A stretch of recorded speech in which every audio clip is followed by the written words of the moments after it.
Hello everyone, welcome back to my channel. So in this video we are dealing with the arrest provisions of BNSS CRPC. So सबसे पहले जो section 35 आता है, पहले जो है ये सेक्शन 41 से स्टार्ट होता था और चैप्टर 5 में इंक्लूड था अरेस्ट के प्रोविजन, बट अब जो है चैप्टर 4 के अंदर इंक्लूड है. सो एक चेंज तो यही आया है. बट जो है सेक्शन 35 जैसे हम डील करते हैं शुरू से, वो बोलते हैं कि व्हेन पुलिस में अरेस्ट विदाउट वारंट, मतलब कब पुलिस जो विदाउट वारंट अरेस्ट कर सकती है किसी भी पर्सन को. तो पहले थोड़ा सा हम बेस समझते हैं कि क्या चीज होती है क्या नहीं होती है. जैसे जो ऑफेंस है वो एक कोग्निजेबल होती है और एक नॉन कोग्निजेबल ऑफेंस होती है. सो कोग्निजेबल ऑफेंसेस के अंदर क्या होता है कि पुलिस जो वो विदाउट वारंट अरेस्ट कर सकती है without order of the magistrate. But non cognisable offences के अंदर होता है कि पुलिस जो है वो विदाउट वारंट अरेस्ट नहीं कर सकती, उन्हें अरेस्ट करने के लिए मैजिस्ट्रेट का ऑर्डर या मैजिस्ट्रेट का वारंट जो है रिक्वायर्ड होता है. सो फर्स्टली जो पुलिस कब अरेस्ट कर सकती है विदाउट वारंट, इसमें डायरेक्टली फर्स्ट तो यही आएगा कि जब भी पुलिस ऑफिसर की प्रेजेंस में एक कोग्निजेबल ऑफेंस हुआ है, तब जो पुलिस ऑफिसर है वो विदाउट द वारंट और without the order of the magistrate जो अरेस्ट कर सकते हैं किसी भी पर्सन को. देन हम आगे आगे पढ़ेंगे, इसके अंदर कम से कम 9-10 पॉइंट्स हैं कब जब पुलिस ऑफिसर जो है विदाउट द वारंट अरेस्ट कर सकती है किसी भी पर्सन को. सेकंड पॉइंट है कि जब किसी भी पर्सन के अगेंस्ट रीजनेबल कंप्लेंट है, क्रेडिबल इंफॉर्मेशन है और रीजनेबल सस्पिशन है कि उस पर्सन ने ऑफेंस किया है. अब इसके अंदर जो है वो टू टाइप के ऑफेंसेस आए हैं. जैसे एक कोग्निजेबल ऑफेंस है जो 7 साल तक है, मतलब जिसकी पनिशमेंट 7 साल तक है, और एक वो ऑफेंस है जिसकी पनिशमेंट 7 साल से ज्यादा है. जो ऑफेंस जिसकी पनिशमेंट 7 साल तक है, उस ऑफेंस के केस में आपको 5 पॉइंट्स प्रूव करने पड़ेंगे. वो 5 पॉइंट्स हैं ये वाले. ये जो 5 पॉइंट्स हैं, ये 5 पॉइंट्स आपको प्रूव करने पड़ेंगे अगर आपकी जो कोग्निजेबल ऑफेंस है वो लेस देन 7 ईयर्स है. बट मोर देन 7 ईयर के केस में आपको ये 5 पॉइंट्स प्रूव करने की जरूरत नहीं है. अगर रीजनेबल कंप्लेंट है, क्रेडिबल इंफॉर्मेशन है, रीजनेबल सस्पिशन है और कोग्निजेबल ऑफेंस 7 साल से ऊपर का है, तो आप जो पुलिस ऑफिसर है वो directly without the warrant of the magistrate arrest कर सकते हैं किसी भी पर्सन को. सो एक एक करके हम डील करते हैं. जो 5 पॉइंट्स हैं उसमें यही है कि कब जो पुलिस ऑफिसर है वो अरेस्ट, मतलब अरेस्ट करना कब जरूरी हो जाता है. फर्स्ट बात सीधी सी बात है कि अरेस्ट करना कब जरूरी हो जाता है जब हमें पुलिस ऑफिसर को ये लग रहा है कि ये जो पर्सन है वो फर्दर ऑफेंस जो है वो कमिट कर सकते हैं. सेकेंडली उन्हें ये लगता है कि प्रॉपर इन्वेस्टिगेशन के लिए इस पर्सन का होना लाइक हमारे साथ जरूरी है. प्रॉपर इन्वेस्टिगेशन के लिए बार बार इस पर्सन की रिक्वायर्ड है और हम मतलब बार बार इससे बुला नहीं सकते हैं पुलिस स्टेशन के अंदर. तो हमारे पास ये हो तो हम प्रॉपर इन्वेस्टिगेशन कर सकते हैं इस बंदे से. सेकेंडली उन्हें ये डर है कि जो ये पर्सन है अगर हमने इसे बाहर खुला छोड़ दिया तो ये पर्सन जो है वो एविडेंस जो है वो टेम्पर कर सकता है और डिसअपियर कर सकता है. फोर्थली उन्हें ये डर है कि अगर जो है इस पर्सन को खुला छोड़ दिया तो वो जो विटनेस है जिन्हें फैक्ट्स के बारे में पता है, जो उसके अगेंस्ट गवाही दे सकते हैं, उनको वो इंड्यूस कर सकता है, उनको थ्रेट कर सकते हैं, उन्हें किसी चीज को रिगार्डिंग लाइक कुछ भी मतलब किसी फेक प्रॉमिस में मतलब इन्वॉल्व कर सकते हैं. तो मतलब उन सब चीजों से प्रिवेंट करने के लिए भी उस चीज की अरेस्ट, उस पर्सन की अरेस्ट जो है वो जरूरी है. फिफ्थ जो है वो कोर्ट में प्रेजेंस रिक्वायर्ड करने के लिए उस पर्सन की अरेस्ट जरूरी है. बिकॉज जब भी कोर्ट में उस पर्सन की जरूरत होगी आगे केस को प्रोसीड करने के लिए, तो उस टाइम पे मे बी वो पर्सन ना आए, तो अगर वो अरेस्ट किया हुआ है अगर जेल के अंदर, तो वो पर्सन पुलिस कभी भी प्रोड्यूस कर सकती है. सो इन 5 पॉइंट्स, मतलब इन 5 पॉइंट्स की वजह से अगर पुलिस ऑफिसर को लगता है कि इस पर्सन की जरूरत है तो वो उस पर्सन को अरेस्ट कर सकते हैं अगर जो ऑफेंस है वो 7 ईयर से कम है. और 3 पॉइंट जो मैंने बोला था, रीजनेबल कंप्लेंट है, क्रेडिबल इंफॉर्मेशन और रीजनेबल सस्पिशन है. और इस पॉइंट के अंदर एक ये चीज ये भी है कि मान लो because of some reason court को सॉरी पुलिस ऑफिसर को ये लगता है कि अरेस्ट रिक्वायर्ड नहीं है, तो उस केस के अंदर जो पुलिस ऑफिसर है उसको रीजन इन राइटिंग रिकॉर्ड करना पड़ेगा अगर वो अरेस्ट नहीं करते हैं तो. और जो पॉइंट मैं बोल रही थी कि 7 ईयर से मोर देन है तो 5 पॉइंट्स प्रूव करने की जरूरत नहीं है, वो क्लोज सी के अंदर है. जैसे against whom credible information has been received that a cognizable offence punishable with a term more than 7 years, 7 साल, 7 साल से ज्यादा है, डेथ पनिशमेंट है, लाइफ इंप्रिजनमेंट है, ऐसा आप उस पर्सन ने कोई ऑफेंस किया है, तो उस केस के अंदर हमें ये पॉइंट्स देखने की जरूरत नहीं है कि लाइफ फर्दर ऑफेंस कर सकता है नहीं, प्रॉपर इन्वेस्टिगेशन के लिए रिक्वायर्ड है नहीं. These points doesn't matter. अगर वो लाइफ इंप्रिजनमेंट, डेथ पनिशमेंट और 7 साल से ऊपर वाले ऑफेंस के लिए उसके अगेंस्ट हुए कंप्लेंट, इंफॉर्मेशन, सस्पिशन है, तो पुलिस ऑफिसर उसको डायरेक्ट अरेस्ट कर सकते हैं. आगे जो है वो डायरेक्ट वन वर्ड के है कि कब जो पुलिस ऑफिसर है without a warrant of the magistrate arrest कर सकता है, जब वो एक प्रोक्लेम्ड ऑफेंडर हो। प्रोक्लेम्ड ऑफेंडर जो है वो सेक्शन पहले सीआरपीसी में 82 में डिफाइंड था, बट आगे अब हम इसमें डील करेंगे कि प्रोक्लेम्ड ऑफेंडर होता कौन है। डायरेक्टली मैं एक बार बता देती हूँ कि प्रोक्लेम्ड ऑफेंडर वो होता है जैसे जो किसी ऑफेंस, मान लो मर्डर है या फिर मेजर में जो सीरियस ऑफेंस होते हैं वो ऑफेंस उस पर्सन ने कमिट किया हुआ है और वो कोर्ट के ऑर्डर के बाद जो है कोर्ट में प्रेजेंट नहीं हो रहा है, तो कोर्ट उसको प्रोक्लेम्ड ऑफेंडर घोषित कर देती है। उसके बाद प्रोक्लेम्ड ऑफेंडर के अकॉर्डिंग ही उसके ऊपर कार्रवाई होती है। नेक्स्ट पॉइंट है कि अगर वो रिसीवर है स्टोलन प्रॉपर्टी का, देन अगर वो ऑब्स्ट्रक्ट करता है पुलिस ऑफिसर को उसके काम में। नेक्स्ट है अगर वो लॉफुल कस्टडी से भाग गया है तो भी पुलिस ऑफिसर जो उसको without the warrant of the magistrate arrest कर सकती है। नेक्स्ट है अगर वो डेजर्टर है, भाग गया है आर्म फोर्स से, अगर उसने ऑफेंस किया है out of India, commit offence out of India. And next है वो एक रिलीज कन्विक्ट है, मतलब लाइक जैसे क्या होता है कि पैरोल पे बेल पे पर्सन रिलीज होते हैं, तो कुछ टाइम के लिए कोर्ट ने उसको रिलीज किया हुआ है या फिर मान लो काफी टाइम के लिए कोर्ट ने उसको रिलीज किया हुआ है और कुछ कंडीशंस होती है कि रिलीज होने के बाद वो ये सब कुछ नहीं कर सकता है पर्सन, बट उस पर्सन ने उन कंडीशंस का ब्रीच किया है। उसके अलावा उस पर्सन के अगेंस्ट किसी दूसरे पुलिस स्टेशन से रिक्वेस्ट आई है कि उसको आपको करना है।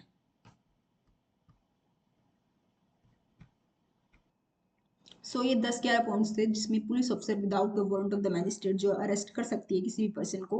आगे हम जो सेक्शन 35 क्लोज 2 है वो डील करते हैं, sub section 2 sorry, subject to the provisions of section 39। अब ये जनरल रूल बोल रहा है कि कोई भी नॉन कोग्निजेबल ऑफेंस है तो नॉन कोग्निजेबल ऑफेंस के अंदर किसी भी पर्सन को अरेस्ट नहीं किया जाएगा।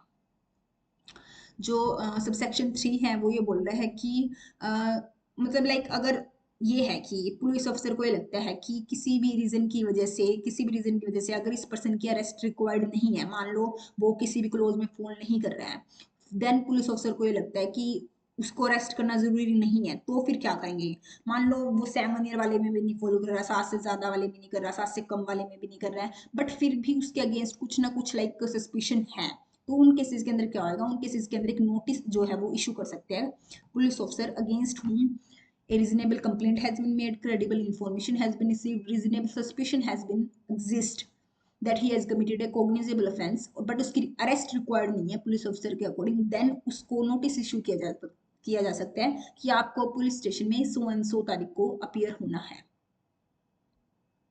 अब आगे जिस पर्सन को वो नोटिस इशू किया है अगर वो पर्सन जो है वो कंप्लाई नहीं करता है, फर्स्ट बात उसकी ड्यूटी है कि उसको कंप्लाई करना है। सेकंड बात अगर वो पर्सन कंप्लाई करता है, कंटिन्यू कंप्लाई है, तो वो अरेस्ट नहीं किया जाएगा। बट अगर वो पर्सन जो है वो कंप्लाई नहीं करता है और अनविलिंग है खुद को आइडेंटिफाई करने के लिए, तो पुलिस ऑफिसर जो है subject to the order of the competent court उस पर्सन को अरेस्ट कर सकते हैं। ये वाला जो क्वेश्चन है सेक्शन 6 है, सब सेक्शन 6 है, ये डीजीएस में भी एक बार पूछा गया था कि subject to the order of the competent court जो है वो पुलिस ऑफिसर फिर उसको अरेस्ट कर सकते हैं। लाइक डायरेक्ट पावर नहीं है पुलिस ऑफिसर को अरेस्ट करने की, जो भी कॉम्पिटेंट कोर्ट का उसके अंदर ऑर्डर आएगा उसके सब्जेक्ट ही पुलिस ऑफिसर उसको अरेस्ट कर सकता है अगर वो पर्सन नोटिस को कंप्लाई नहीं करता है। बट इसका मतलब ये नहीं है कि अगर वो जैसे सब सेक्शन 5 में लिखा हुआ है कि अगर वो नोटिस को कंप्लाई कर रहा है, like if such person complies and continues to comply with the notice he shall not be arrested in respect of the offence, ठीक है। बट इसका मतलब ये नहीं कि अगर वो कंप्लाई कर रहा है तो उसको अरेस्ट ही नहीं किया जाएगा। पुलिस ऑफिसर के पास ये पावर है कि अगर उन्हें लगता है कि अरेस्ट रिक्वायर्ड है तो वो रीजन रिकॉर्ड करके इवन दो उसे अरेस्ट कर सकते हैं, even though that person is complying the notice, फिर भी उसको अरेस्ट किया जा सकता है। एंड बट अगर वो कंप्लाई नहीं कर रहा है देन फिर ये है कि आपको subject to the order of the court उसको अरेस्ट करना है। जो सबसेक्शन 7 है ये एक नया पॉइंट ऐड हुआ है। इसके अंदर ये है कि पहले जब मैंने ये पॉइंट पढ़ा था तो मुझे भी काफी लाइक मैंने गलत समझा था इस पॉइंट को, बट पॉइंट ये ऐसे है कि लाइक अगर किसी पर्सन ने जैसे अगर कोई पर्सन इन्फॉर्म है और उसने 3 साल से कम वाला ऑफेंस किया है तो उस केस के अंदर आप उस पर्सन को अरेस्ट नहीं कर सकते without the prior permission of the DSP.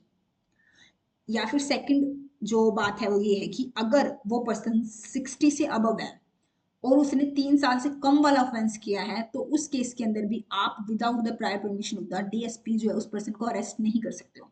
सो जो मैंने कंफ्यूजन की थी रीड करने में वो ये थी कि मैंने इस एंड को साथ में नहीं पढ़ा। ये एंड मतलब एंड कहने का मेरा मतलब है कि 3 ईयर एंड इन्फॉर्म एक चीज है, 3 year and like 60 years of age एक चीज है। मतलब यहाँ पे 2 पॉइंट है, दो पर्सन को छूट दी गई है यहाँ पे, एक तो इन्फॉर्म पर्सन को और एक उस पर्सन को जो 60 ईयर से अबव है। बट ऐसे नहीं कि इन्फॉर्म और 60 ईयर से अबव वाले को हर एक चीज में छूट दी गई है, उन्हें सिर्फ उन ऑफेंसेस के लिए छूट दी गई है जो ऑफेंसेस 3 साल से, जिनकी पनिशमेंट 3 साल से कम है। अगर उन्होंने 3 साल से ऊपर वाला कुछ ऑफेंस किया है तो फिर जो सबसेक्शन 7 वो अप्लाई नहीं होगा। बट अगर उन्होंने 3 साल से कम वाला किया है तो उस केस में पुलिस ऑफिसर अरेस्ट नहीं कर सकते डायरेक्ट, उन्हें पहले परमिशन लेनी पड़ेगी डीएसपी के रैंक के ऑफिसर की। Now come to the section 36, procedure of arrest and duties of a officer making arrest. So सीधी सी बात है, लाइक जो भी पर्सन, जो भी पुलिस ऑफिसर अरेस्ट कर रहे हैं वो पहले तो accurate visible clear identification of his name जो लगा होता है यहाँ पे चेस्ट के ऊपर, वो जो है पूरा एक्यूरेट होना चाहिए, विजिबल होना चाहिए, क्लियर आइडेंटिफिकेशन होनी चाहिए उसके नाम की। देन जो पुलिस ऑफिसर अरेस्ट कर रहा है, अरेस्ट करते टाइम वो एक memo of arrest, memorandum of arrest होता है वो बनाएगा। मेमोरेंडम ऑफ अरेस्ट क्या होता है कि वो मेमोरेंडम ऑफ अरेस्ट जो है वो पहली बात तो काउंटर साइन किया जाता है अरेस्टेड पर्सन के द्वारा। उसके अलावा जो मेमो ऑफ अरेस्ट है वो एक विटनेस के द्वारा जो है वो साइन किया जाता है। वो जो विटनेस है वो कोई भी हो सकता है, वो फैमिली मेंबर भी हो सकता है उस अरेस्टेड पर्सन का, और वो जो विटनेस है वो जहाँ पे अरेस्ट करी है उस लोकेलिटी का कोई रिस्पेक्टेबल मेंबर भी हो सकता है।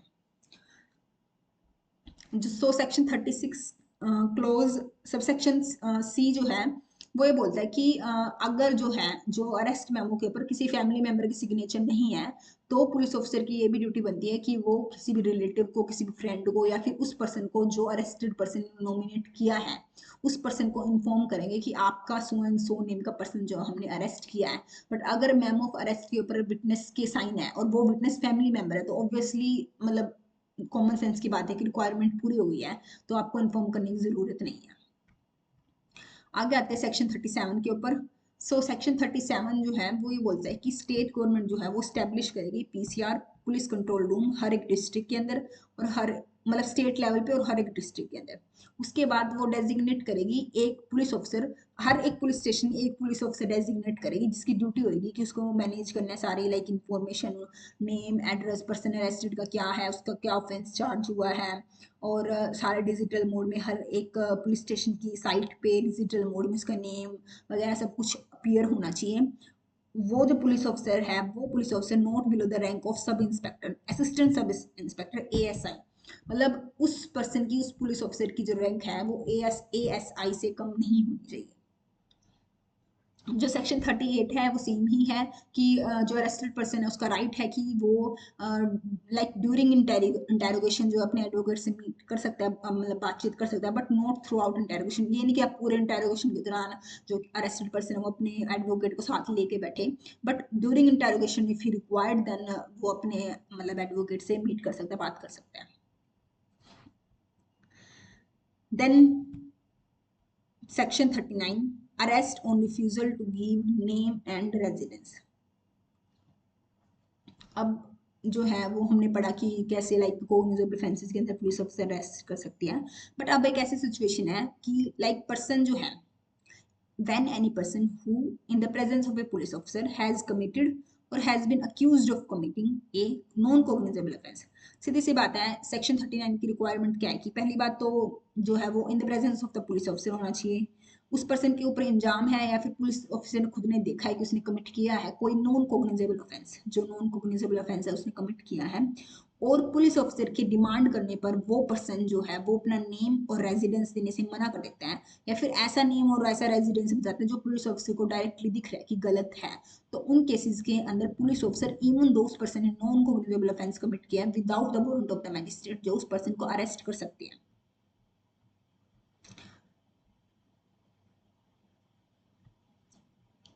इस केस के अंदर जो है 24 आवर्स तक अरेस्ट किया जाता है, और इन 24 घंटे के अंदर अंदर पुलिस ऑफिसर जो है वो ये ट्राई करते हैं कि वो उसका नाम और रेजिडेंस पता कर ले। अगर उसका नाम और रेजिडेंस पता कर लिया गया तो उस पर्सन को छोड़ दिया जाएगा, that person will be released on his like bond या बेल बॉन्ड के ऊपर उसे रिलीज कर दिया जाएगा। बट अगर वो जो अरेस्टेड पर्सन है अगर वो एनआरआई है, नॉन रेजिडेंस है, मतलब इंडिया में नहीं रहता, नॉन एनआरआई है, तो उस केस के अंदर जो उसका बेल बॉन्ड है वो सिक्योर्ड होना चाहिए श्योरिटी के द्वारा। अदर केसेस के अंदर लाइक जरूरी नहीं है, मे है, पुलिस ऑफिसर को अगर लगता है वो कर भी सकते हैं, नहीं लगता है वो छोड़ भी सकते हैं, मतलब बिना श्योरिटी के। बट अगर एनआरआई है तो उसको तभी छोड़ेंगे जब बेल बॉन्ड के ऊपर श्योरिटी जो है वो होगी। ठीक है। बट अगर मतलब यहाँ पे दो सिचुएशन आ गई, एक तो है कि पता चल गया नाम और रेजिडेंस 24 घंटे के अंदर अंदर, अगर पता चल गया तो हम क्लोज जो सब सेक्शन 2 है उसके अंदर आ जाएंगे। बट अगर नहीं पता चला, अगर पुलिस ऑफिसर नहीं पता कर पाई 24 घंटे के अंदर अंदर कि उस पर्सन का क्या नाम है क्या रेजिडेंस है, तो उस केस के अंदर जो पर्सन है अरेस्टेड है उसको नियरेस्ट मजिस्ट्रेट है उसके पास फॉरवर्ड कर दिया जाएगा। अब सेक्शन 40 के ऊपर आते हैं, arrest by private person and procedure on such arrest. Like कुछ सिचुएशन के अंदर एक प्राइवेट पर्सन, एक नॉर्मल पर्सन के पास भी राइट होता है कि वो एक पर्सन को अरेस्ट कर सकती है। तो उस चीज के लिए रिक्वायरमेंट यही है कि पहली बात तो वो जो ऑफेंस है, जिस ऑफेंस के लिए एक प्राइवेट पर्सन अरेस्ट कर रहा है वो ऑफेंस एक नॉन बेलेबल ऑफेंस होना चाहिए। नॉन बेलेबल एंड कोग्निजेबल, मतलब कोग्निजेबल ऑफेंस हो एंड नॉन बेलेबल ऑफेंस हो, उस केस के अंदर प्राइवेट पर्सन अरेस्ट कर सकते हैं। सेकंड सिचुएशन है कि अगर वो पर्सन एक प्रोक्लेम्ड ऑफेंडर, कोर्ट ने लाइक उसका पूरा नोटिस इशू किया हुआ कि अगर ये पर्सन आप वहीं दिखता है तो आप उसको अरेस्ट कर सकते हैं और पुलिस स्टेशन में लेके आ सकते हैं। सो सेकेंडली अगर वो एक प्रोक्लेम्ड ऑफेंडर है तो उस केस के अंदर भी प्राइवेट पर्सन जो वो अरेस्ट कर सकते हैं। सो इस सेक्शन के अंदर स्पेसिफिक बीएनएसएस में एक चेंज किया है, वो है 6 आवर्स का। पहले कोई टाइम फिक्स नहीं था कि कब तक प्राइवेट पर्सन को उस पर्सन को पुलिस स्टेशन तक पहुंचाना है। बट मतलब कुछ जो है वो टाइम की with the duration of the time ये देखा गया कि जो प्राइवेट पर्सन है वो लाइक उसको भाई लाइक कुछ उसको मतलब भाई तंग कर रहा है या फिर जो कुछ भी कर रहा है, मतलब काफी टाइम के बाद उसको पुलिस स्टेशन में लेके आ रहा है, जिससे जो अरेस्टेड पर्सन है उसका भी राइट वोलेट हो रहा है, और हो सकता है मे बी उसने वो ऑफेंस किया ही ना हो और प्राइवेट पर्सन को ऐसे ही लगाओ। सो यहाँ पे एक टाइम फिक्स कर दिया गया कि 6 घंटे के अंदर अंदर अरेस्ट करने के 6 घंटे के अंदर अंदर उस प्राइवेट पर्सन को किसी भी नियरेस्ट पुलिस स्टेशन में उस पर्सन को लाइक प्रोड्यूस करना पड़ेगा। आगे वाले पॉइंट्स बिल्कुल इजी है कि लाइक अगर पुलिस को लगता है कि हाँ भाई उस पर्सन ने ऑफेंस कमिट किया है तो पुलिस ऑफिसर उसको कस्टडी में ले लेगी। और भाई पुलिस ऑफिसर को अगर लगता है कि हाँ भाई उसने जहाँ मैंने पहले भी बोला था यहाँ पे रिक्वायरमेंट है कि कोग्निजेबल ऑफेंस होना चाहिए। बट अगर थर्ड जो सब सेक्शन 3 है उसमें ये बोला गया है कि अगर पुलिस ऑफिसर को ये लगता है कि नहीं भाई इस पर्सन ने कोग्निजेबल ऑफेंस तो कमिट नहीं किया, इसने तो नॉन कोग्निजेबल ऑफेंस कमिट किया है। अब हम दोबारा से उसी सेक्शन के अंदर आ गए जो सेक्शन 39 था। यहाँ पे नॉन कॉग्निजेबल ऑफेंस था। अगर पुलिस ऑफिसर को ये लगता है कि नॉन कॉग्निजेबल ऑफेंस कमिट हुआ है, बट अगर वो पर्सन अपना नेम और रेजिडेंस नहीं दे रहा है तो फिर वही हो जाएगा कि फिर डेफिनेटली उसको police officer without the warrant वो अरेस्ट कर सकती है। अब हम आते हैं सेक्शन 41, अरेस्ट बाय मैजिस्ट्रेट। एक मैजिस्ट्रेट भी अरेस्ट कर सकता है किसी भी पर्सन को जो मतलब लाइक ऑफेंस कमिट कर रहा है। When any offence is committed in the presence of A magistrate, magistrate executive भी हो सकता है, जुडिशियल भी हो सकता है, ही में हिमसेल्फ अरेस्ट, वो खुद भी अरेस्ट कर सकता है और ऑर्डर कर सकता है किसी भी पर्सन को कि आप इस ऑफेंडर को अरेस्ट कीजिए, subject to the provision of the bail. और मतलब अगर बेल की कुछ प्रोविजंस है तो उसको मतलब बेल के कुछ प्रोविजन हो तो मे बी उसको बेल भी ग्रांट हो सकती है उधर की उधर। और मतलब अगर नहीं है subject to the provision of the bail, उस पर्सन उस ऑफेंडर को कमिट कर सकता है कस्टडी के लिए। और जो सेक्शन 41 सब सेक्शन 2 है वो भी यही बात करता है कि कोई भी मैजिस्ट्रेट है अगर वो एग्जीक्यूटिव या जुडिशियल है वो अरेस्ट कर सकता है, डायरेक्ट कर सकता है अरेस्ट करने के लिए खुद की प्रेजेंस में, लाइक मेरी प्रेजेंस में इस पर्सन को अरेस्ट करो जो उसके लोकल जुरिस्डिक्शन के अंदर फॉल कर रहा है वो पर्सन। अगर उस पर्सन ने मतलब उस पर्सन की अरेस्ट के लिए वो मैजिस्ट्रेट जो है वो कॉम्पिटेंट है उस टाइम के लिए, उस सर्कमस्टांस में उस पर्सन को अरेस्ट करने के लिए कॉम्पिटेंट है और उस पर्सन की अरेस्ट के लिए वारंट इशू करने के लिए कॉम्पिटेंट है, तो वो जो मैजिस्ट्रेट है चाहे वो एग्जीक्यूटिव हो चाहे वो जुडिशियल हो वो डायरेक्ट कर सकता है। नेक्स्ट सेक्शन जो है वो ये है कि आर्म्ड जो फोर्सेज है उनको प्रोटेक्शन मिला हुआ है अरेस्ट से। इसमें कुछ नया नहीं है, मतलब जस्ट सिंपल सी बात है कि स्टेट गवर्नमेंट और सेंट्रल गवर्नमेंट दोनों के आर्म्ड फोर्सेज जो है उनको प्रोटेक्शन मिला हुआ है अरेस्ट के लिए। ऐसे नहीं है कि वो अरेस्ट नहीं हो सकते, बट उसमें कि आपको प्रायर जो कंसेंट है वो लेनी पड़ेगी गवर्नमेंट की। अगर वो सेंट्रल गवर्नमेंट के अंदर है तो सेंट्रल गवर्नमेंट की लेनी पड़ेगी, अगर वो स्टेट गवर्नमेंट के अंदर है तो आपको स्टेट गवर्नमेंट की लेनी पड़ेगी। तो इस वीडियो में हमने सेक्शन 42 तक डील किया है। मैंने पहले सोचा था कि मैं पूरा अरेस्ट प्रोविजन ही डील कर लूँगी, बट वीडियो लंबी हो रही है, सो मैं सेकंड पार्ट में डालूंगी जो आगे वाले सेक्शंस हैं। सो इसे सेक्शन 42 तक ही ख़त्म करते हैं। सो मेरा मेजर पर्पज़ इस वीडियो को बनाने का ये भी था कि मैं थोड़े से चेंजेस बताऊं कि बीएनएसएस में क्या इंट्रोड्यूस हुए सीआरपीसी से। सो अरेस्ट के अंदर मेजर जो है वो 5 चेंजेस, अरेस्ट प्रोविजन में मेजर 5 चेंजेस इंट्रोड्यूस किए गए हैं। हमने सेक्शन 42 तक डील किया है, तो उसमें 3 चेंजेस आए हैं जो मैं एक बार दोबारा से भी स्पेसिफाई करना चाहूँगी। सो फर्स्ट चेंज है जो मैंने रेड स्टार से मार्क किया हुआ है, सेक्शन 35 सेक्शन सब सेक्शन 7 में फर्स्ट चेंज आया है कि आपको, जो मैं पहले एक्सप्लेन कर चुकी हूँ, कि अगर इन्फॉर्म में और 3 ईयर से कम वाला ऑफेंस किया है तो आपको डीएसपी के रैंक से, डीएसपी रैंक जो है उसको प्रायर परमिशन लेनी पड़ेगी उस ऑफिसर की। और अगर 3 ईयर से कम वाला ऑफेंस है और वो पर्सन 60 ईयर से अबव का है, और उस केस के अंदर भी आपको जो है प्रायर परमिशन लेनी पड़ेगी पुलिस ऑफिसर को अरेस्ट करने से पहले डीएसपी रैंक के ऑफिसर की। जो सेकंड, पहले ये जो है वो सीआरपीसी के अंदर नहीं था, ये नया चेंज आया है। सेकंड चेंज आया है कि जो एक पुलिस ऑफिसर डेजिग्नेट कर दिया है जो इन्फॉर्मेशन को मेंटेन करेगा हर एक पुलिस स्टेशन में, उस पुलिस ऑफिसर का जो रैंक है वो not below the rank of ASI, assistant sub inspector, तो उससे कम का नहीं होना चाहिए। ये वाला पॉइंट पहले नहीं था। और थर्ड चेंज ये आया है जो मैंने पहले भी बोला था कि 6 आवर्स वाला, जो 6 घंटे वाला जो क्लोज है, मतलब अरेस्ट, अगर प्राइवेट पर्सन ने अरेस्ट करा है तो 6 घंटे के अंदर अंदर उसे पुलिस स्टेशन में उस अरेस्टेड पर्सन को प्रोड्यूस करना पड़ेगा। पहले ये वाला पॉइंट नहीं था, टाइम लिमिट नहीं थी कोई, बट अब ये टाइम लिमिट ऐड कर दी हुई है, तो 6 आवर्स वाली जो टाइम लिमिट है वो नहीं ऐड करी है, तो ये एक नया चेंज है। सो 3 चेंजेस ये हैं, बाकी 2-3 चेंज और है जो मैं आगे डील करूंगी। अभी तक सेक्शन जो है वो 42 तक मैंने करवाया है, सेक्शन 43 से आगे मैं नेक्स्ट जो बोर्ड पार्ट है उसमें डील करूंगी। अगर आपको पसंद आई ये वीडियो और अगर आप चाहते हैं कि मैं सीआरपीसी, आईपीसी और मतलब मान लो टीपीए है, सोगा है, कॉन्ट्रैक्ट है, कॉन्स्टिट्यूशन है, या फिर फैमिली लॉ है, मुस्लिम लॉ है, हिंदू लॉ, उनकी सबकी प्लेलिस्ट बनाऊं टॉपिक्स की, तो प्लीज़ आप थोड़ा सा चैनल को like support in the sense कि अगर आपको वीडियो अच्छी लगे तो जस्ट आप सब्सक्राइब कर लीजिए। आई विल नॉट से कि आप लाइक कीजिए, कुछ भी करें, बट आप चैनल को सब्सक्राइब कर लीजिए, सो मेरे को थोड़ा सा मोटिवेशन मिले और मैं इस चीज़ के साथ आगे थोड़ा सा प्रोसीड कर पाऊँ। बिकॉज अगर कुछ